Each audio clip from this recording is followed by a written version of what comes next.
Se liga no Enad! Se liga no Enad! Olá, vamos começar mais um Se Liga no Enad. Eu sou o professor Arnaldo Vieira e hoje eu estarei aqui com um convidado especial porque vamos debater, vamos conversar sobre um tema central do Exame Nacional de Desempenho dos Estudantes, a prova do Enad.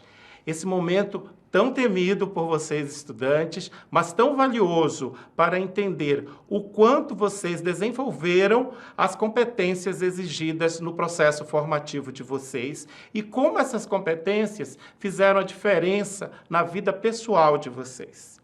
Hoje estamos com o professor Jairo Postal e vamos bater um papo sobre a prova do Enad, sobre esse ponto central do Exame Nacional de Desempenho dos Estudantes. Professor Jairo, seja bem-vindo ao nosso momento Se Liga no Enad. Mas antes de falar com o Jairo sobre competências leitoras, que é o ponto central da prova do Enad, eu gostaria de esclarecer um pouco para vocês como é que é estruturada essa prova, né?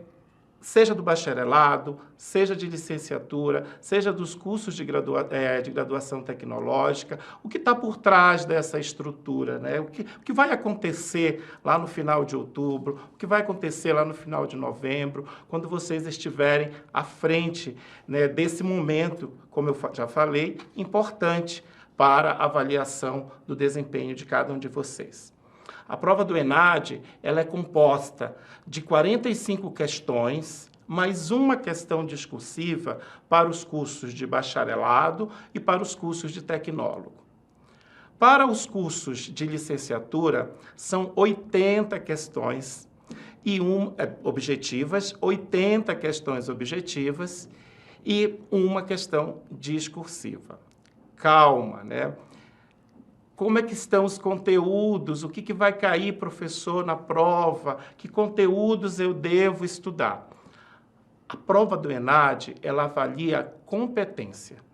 E competência é o conjunto dos objetos de conhecimento, ou seja, conteúdos teóricos, das práticas que vocês desenvolverem em sala de aula, mas, acima de tudo, competência é comportamento. Competência está ligado ao quanto você mobiliza esses conteúdos teóricos, essas práticas em sala de aula e os seus valores pessoais, aquilo que você traz com você. Como é que também você coloca esses valores para fora no momento que você vai solucionar um problema. E para isso, a gente precisa discutir uma outra temática. Aquilo que está, né, no nosso cotidiano, no nosso dia a dia, enquanto pessoas no ambiente de trabalho ou mesmo na nossa vida pessoal, que são as competências leitoras. Então, eu quero começar aqui com o Jairo, já um bate-papo. Jairo, o que seria competências leitoras, Jairo? Olha, Arnaldo, as competências leitoras são operações que nós acionamos para poder entender com plenitude a mensagem de um texto, tá? Então, em primeiro lugar, eu acho importante isso. Existem dois conceitos que são entendidos pela maioria das pessoas de uma forma limitada ou equivocada. O conceito de texto e o conceito de leitura. Quando nós falamos em texto, a maioria das pessoas pensa em quê? Em alguma coisa escrita, né, organizada em parágrafos. E vem aquela história, né? Tem que ter a introdução, o desenvolvimento, a conclusão. Na verdade, esse é um tipo de texto, né? Agora, quando falamos em texto, o texto ele tem uma significação bem mais ampla que isso. O texto nós podemos definir de uma maneira bem curta, objetiva, é um todo de sentido. O texto é uma unidade comunicativa completa. Uma palavra pode ser texto. Então, se em uma biblioteca você coloca uma placa com a palavra silêncio, naquele contexto, a palavra silêncio é um texto, porque é um todo de sentido. Com uma palavra, eu já comunico uma mensagem completa. E aí, vamos mais além. O texto pode ser formado por uma frase, não é? Eu posso colocar lá no portão da minha casa, cuidado, cão bravo, é texto, naquele contexto. Eu posso usar uma palavra só, perigo, numa caixa de força, de energia elétrica. Agora, eu posso não usar palavra alguma. Uma imagem é texto. Uma imagem vale mais que 1000 palavras. Eu posso, por uma imagem, extrair uma mensagem, como alguns cartoons exploram só a imagem, algumas histórias em quadrinho em que não há nada escrito. Então, isso é texto. Um filme é texto, uma pintura é texto. Então, é importante ter essa amplitude. Quando se pede, por exemplo, em uma questão do ENAD, que se analise um gráfico, está se pedindo para analisar um texto, tá? E uma outra ideia que nós temos também que ampliar é a de leitura. Porque quando falamos em leitura, qual é a primeira imagem que vem à mente? É alguém lendo algo escrito, lendo um jornal, lendo uma revista, um panfleto, não é? A maioria das pessoas vincula a leitura à decodificação da língua escrita. Só que a leitura é muito mais que isso. O próprio Paulo Freire dizia, não é? A leitura do mundo precede a leitura da palavra. A leitura é algo muito mais amplo. A decodificação de qualquer sinal é leitura. Então, quando eu analiso uma imagem, eu estou fazendo uma leitura de um texto. Então, ó, a partir desse olhar, me vem uma coisa aqui, né? E é interessante coisa, né? Eu costumo dizer que quando a gente fala coisa, a gente empobrece o texto, né? Porque dentro da coisa tem um monte de outras coisas ali. Neste sentido, a competência leitora está ligada totalmente à comunicação. E o que seria comunicação dentro, né, desse processo de competência leitora? Bom, vamos lá então. A comunicação,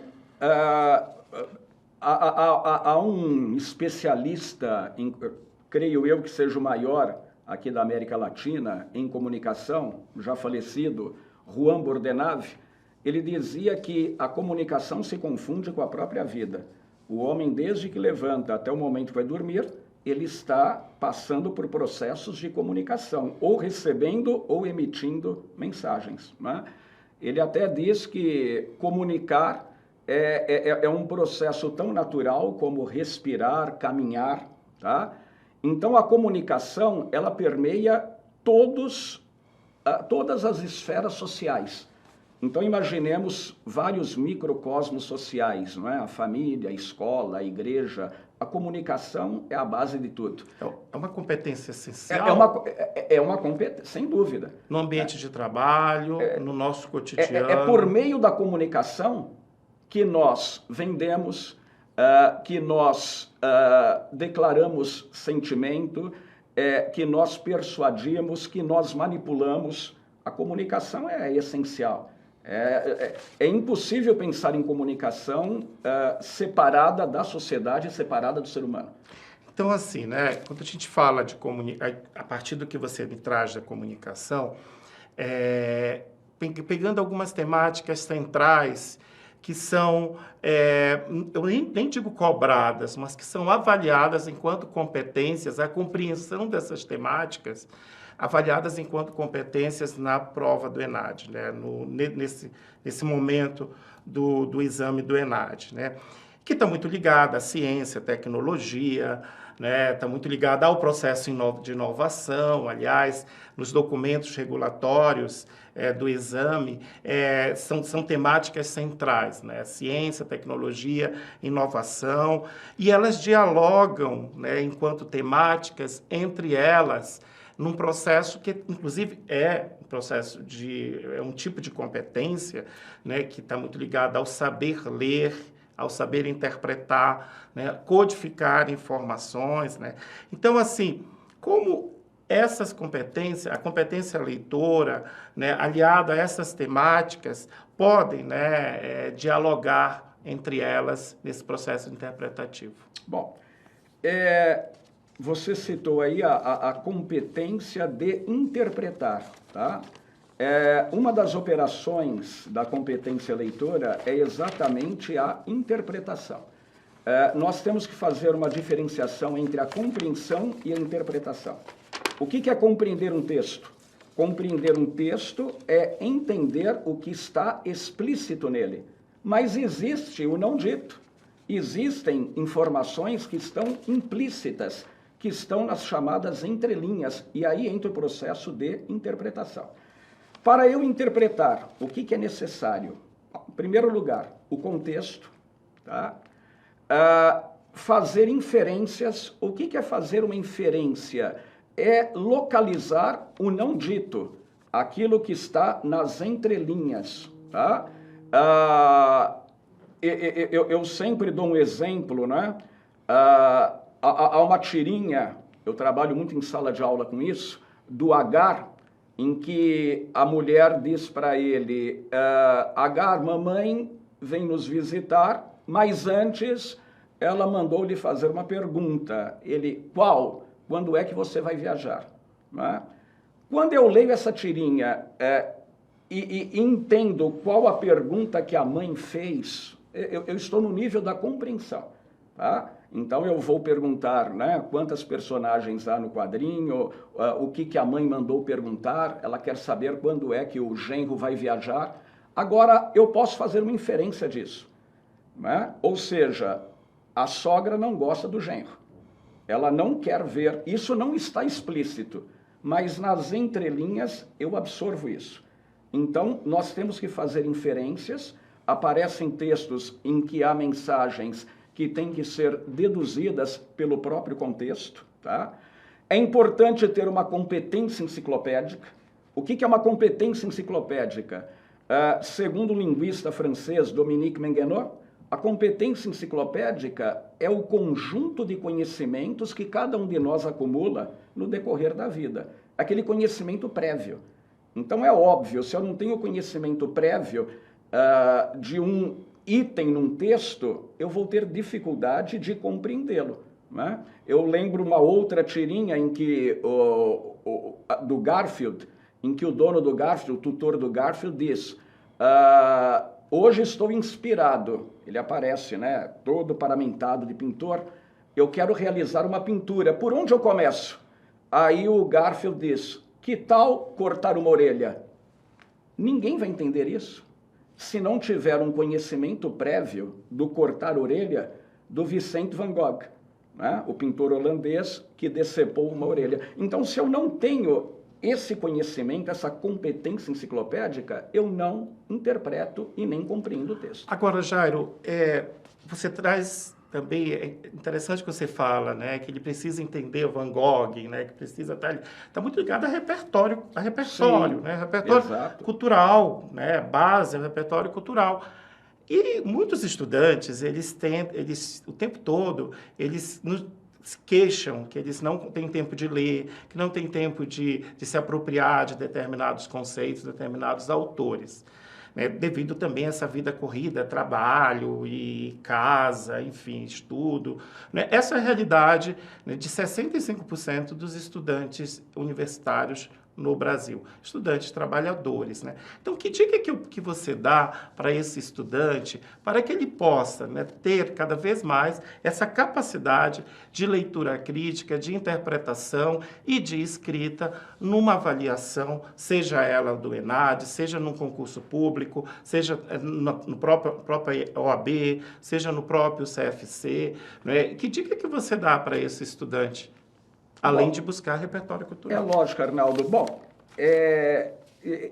eu sempre aconselho, né, aos meus alunos o seguinte: quem objetiva prestar um concurso público, ou passar na OAB, né, ou agora o ENAD, a maioria já passou pelo Enem, né, em primeiro lugar, eu aconselho refazer provas, né, o INEP, ele disponibiliza provas, no caso específico do ENAD, ele disponibiliza provas anteriores, né? Eu acho que vale a pena, as provas estão lá, com gabarito, é um desafio tentar fazer uma prova e uma autoavaliação, né? Como é que eu estou? Dependendo do curso que eu faço, vai lá, escolhe lá uma prova do seu curso e tente fazê-la, provas anteriores, tá? A mesma coisa para quem vai prestar concurso público, pegar concursos anteriores, esse é um passo, não é? E aí, só antes de você complementar a tua resposta, nós teremos agora, a partir de amanhã, inclusive, nós estamos gravando hoje, dia 15, dia 16, na São Judas, começam os simulados do ENAD. Excelente. Essa é uma excelente prática, seria? Excelente prática. É uma maneira de conhecer o formato da prova, é uma maneira de conhecer como as questões são cobradas, porque, embora as questões sejam realmente diferentes umas das outras, mas o formato é uma maneira de se familiarizar com a maneira como, por exemplo, os elaboradores do ENAD articulam a questão, né? Eles montam a questão, elaboram a questão. Então, essa prática eu acho fundamental, não é? E estar sempre atualizado, porque questões de formação geral do ENAD, por exemplo, isso acontece também com o Enem. Os nossos alunos aqui que vão prestar o ENAD, com certeza já fizeram lá no final do ensino médio o Enem. Essas questões de formação geral, elas exploram muito conteúdos do dia a dia. Tanto é que um dos objetivos do ENAD é fazer uma avaliação do conhecimento, né, do aluno sobre as realidades brasileira e internacional, mundial. Tá? Então, alguns temas que estão sempre em constância, não é? Fake news, meio ambiente, não é? Feminicídio, violência, violência doméstica, esses temas eles são recorrentes, não é? Preconceito, inclusão, né? Esses temas são recorrentes nas questões de formação geral. Você traz aí fake news, por exemplo, né? É um tema que surge agora a partir, né, do avanço, né, da utilização de ferramentas tecnológicas voltadas à comunicação e também a todos os processos relacionais no mundo contemporâneo, né? E aí nós temos esse contato direto com a tecnologia, né, e com o mundo virtual, o mundo digital, né?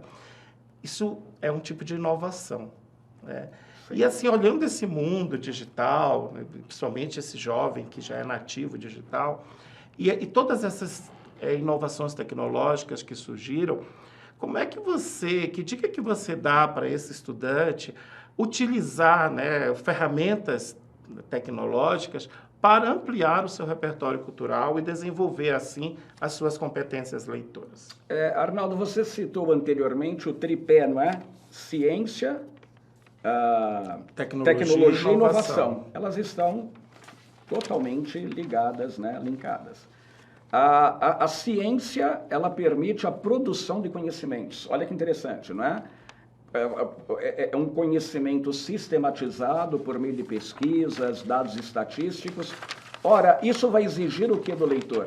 Vai exigir que ele leia, que ele aprenda a ler outros tipos de textos, que não apenas o texto verbal escrito. Ele vai ter que aprender a ler tabelas, mapas, infográficos, não é? Gráfico de setores. Ele vai ter que entrar nisso. A tecnologia, se a ciência ela permite a produção de conhecimento, a tecnologia permite que se divulgue em massa o conhecimento. Tá? Hoje nós vivemos numa sociedade, o nome já é até batido, né? Globalizada. As comunicações elas se espalham pelo mundo em segundos. Agora, a tecnologia ela divulga o conhecimento, mas em contrapartida ela traz o quê? Ela traz um exagero de informações, um exagero de dados, não é? Informações fragmentadas, e isso vai ter, né, que desenvolver em quem acompanha esse tipo de texto, né, o frequentador de sites, de redes sociais, ele vai ter que desenvolver um letramento digital e um letramento informacional. O letramento informacional está exatamente aí, tomar cuidado com as fake news. Porque mesmo os textos gerados por inteligência artificial podem trazer uma fake news. Tá? Então nós temos que ter essa consciência ética, antes de nós divulgarmos qualquer texto, passarmos para frente, verificar a fonte, né, a veracidade das informações, para que nós não incorramos nisso, né? A inteligência artificial, ela é também uma ferramenta de ampliação de repertório e de desenvolvimento de competências leitoras, porque não é você copiar e colar, é você saber fazer a pergunta, né? A pergunta é o ponto-chave na leitura e na interpretação. E falando em pergunta, nós fizemos um quadro com os nossos estudantes que participarão do ENAD e nós pedimos para eles algumas questões, dependendo do tema do episódio do nosso Se Liga no ENAD, para os nossos convidados, para que os nossos convidados pudessem, a partir dessas questões, trazer algumas dicas, responder essas questões. E aí, Jairo, os alunos do curso de administração da Unidade Moca, eles mandaram uma questão aqui para você, tá? Eu vou ler a questão, uma questão bem resumida, tá? Que diz o seguinte, a questão pede, leia a seguinte frase de divulgação científica publicada em uma revista. No Brasil, 77% da população acessa a internet todos os dias, mas apenas 12% declara utilizar esse acesso para atividades ligadas à educação formal. Com base no texto acima, escreva qual a importância, quais implicações desse dado traz para a relação entre ciência, tecnologia e educação. Essa é a primeira pergunta. No segundo momento, descreva como esse tipo de informação pode aparecer em questões discursivas nas diversas avaliações de larga escala. Então, Arnaldo, veja bem, não é? Essa questão, ela já traz aí, eu acabei de falar do texto científico, que ele produz um conhecimento sistematizado, baseado em dados estatísticos, pesquisas. Nós temos aí um dado, não é? Então, 77% dos brasileiros frequenta a internet, é isso? E 12% utiliza... Então, o aluno aí é óbvio. Primeiro, ele vai ter que ter uma informação. Quantos habitantes, né, a população brasileira é constituída de quantos habitantes? Para ele ter uma noção, esses 77% representam quanto? Né? Quantos habitantes aqui do Brasil, quantos brasileiros? E depois, desses 77%, né, que ele calcula, ele tem que extrair 12% desses 77%. Ele vai ter que fazer aí uma operação matemática. É uma leitura. Ele vai ter que acionar conhecimentos, uma competência. Veja bem, isso exige dele uma competência porque é uma questão, é um problema. Ele tem que ter uma competência para poder ter uma noção de quantas pessoas efetivamente dedicam à internet e à educação formal, né? Agora, é óbvio, em cima disso dá para fazer uma boa questão, não é? Dá para se fazer aí uma pergunta discursiva, né? Por que, entendendo que a educação formal aqui é aquela formação da escola, né? Ou seja, apenas 12% consultam a internet para fazer pesquisas voltadas a questões escolares, né? Então, uma questão dessa pode levar à reflexão por que a nossa sociedade, não é, procura tão pouco a internet, e os dados mostram, esse é um dado verídico, não é fato, não é fake, não é? Porque poucas pessoas se dedicam a procurar, a buscar o estudo, a complementação da educação formal via internet, né? Pelo que mostra, a busca na internet é para outras coisas que não a educação formal, né? Porque hoje se prega muito isso, né? Que o conhecimento ele está na internet, há uma escalada pequena pela busca de conhecimentos escolares, defende-se muito isso hoje, né? Não há necessidade mais, porque o que nós queremos saber as informações de que nós precisamos estão lá, é só acessar. Tá? Então, é uma questão muito boa, principalmente para um curso de licenciatura, por exemplo, né? Trabalhar isso. Né? Como a educação formal, ela está sendo colocada em último plano, porque os interesses outros prevalecem, não é? E é uma questão que vem dos cursos de administração, dos alunos de administração. Uma coisa interessante também, e aí complementando a tua resposta, é também entender de diversas temáticas. E nós faremos aqui vários episódios com temáticas de conhecimento geral, exatamente porque a prova do ENAD ela é dividida em 2 etapas. A primeira parte da prova ela é toda direcionada a temáticas de formação geral. E a segunda parte da prova ela é direcionada aos conhecimentos específicos de cada curso, de cada área de formação. Estamos chegando no final do nosso bate-papo. Ah, que pena, viu? Foi um prazer enorme, foi uma alegria enorme. E aí eu quero perguntar para você, né, assim, que conselho você deixa aos nossos estudantes para que eles possam fortalecer a sua comunicação oral e escrita e para que eles possam verdadeiramente, no dia da prova, seja do ENAD, seja de outra prova, que ele possa, assim, realmente colocar ali em prática todas as competências que eles desenvolveram nos cursos aqui na nossa São Judas e no nosso ecossistema Ânima. Olha, meu caro aluno, eu vou ser até repetitivo, mas eu os aconselho. Busquem, tentem fazer as provas anteriores que estão disponíveis lá no site da INEP. Tá? É de suma importância fazer o ENAD. Primeiro, a obrigatoriedade, não é? O ENAD é um componente curricular obrigatório, tá? Para aqueles alunos que foram selecionados para determinado curso no ano em que ele é avaliado, mas deixando a obrigatoriedade de lado, deixemos-la de lado. O que é importante, em primeiro lugar, tá? Vocês vão contribuir para melhorar o nível do ensino superior no país. Segundo, uma boa nota no ENAD vai colocar a universidade numa posição elevada no ranking, o que é ótimo para vocês. Não é? Isso aí vai colaborar para valorizar o diploma de vocês, o currículo de vocês. E, por fim, é uma autoavaliação. Não é? Quando vocês fazem essas provas, vocês estão fazendo uma autoavaliação dos seus conhecimentos. Eu acho isso muito importante. É óbvio, não é?